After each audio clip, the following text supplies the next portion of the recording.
Or what is the employee experience? Now, the employee experience consists of every single interaction an employee has with their organization throughout their work cycle. This means that it begins from the moment we start the prospecting and hiring process, moves along through the onboarding and development phase, and eventually retires the employee from the organization. Traditionally, this responsibility for managing and creating an employee experience has been given to the Human Resources Department. But what we've been seeing throughout the last few years, especially with the pandemic, is that this experience does not depend solely on human resources, but on the entire work ecosystem.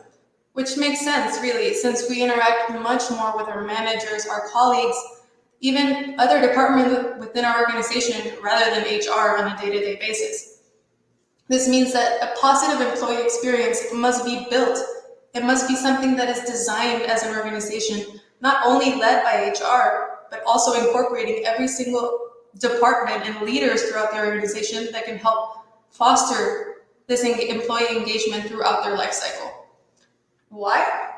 Because a good employee experience strategy can reduce absences, it can increase productivity, profitability, and even reduce our turnover rates.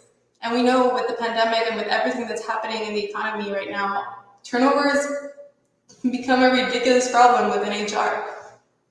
And the problem with designing a complete or a wholesome employee experience is that generally we think of that same experience as something that should be 100% within the work dimension. We consider mostly, if not only, the results that we need to get from our employees, when we should really be considering all the other dimensions that impact the employee experience throughout their time with us as a company. Because if the pandemic taught us anything, is that we cannot completely separate our employees' personal life from their work. These two things are interconnected, especially when we brought everybody home office or people that are still hybrid today. We can't really split the two anymore. There can't be one without the other. Now, fortunately, Gallup, the consulting firm, through its thousands of annual employee surveys in a bunch of different industries all around the world, has defined 4 categories or dimensions that we must consider, or that I think we should consider, when designing a great employee experience. This is commonly known as the Gallup's hierarchy of engagement.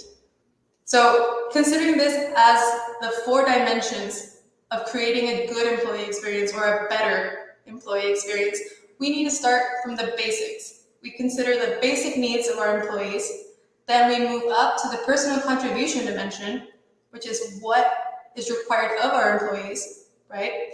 We move on to team dynamics, and then finally, we get to the personal growth dimension. Now, I know me repeating dimension a lot makes this sound like a sci-fi webinar, but stick with me. All these dimensions are composed of 4 strategic points that we must consider, or that we should consider.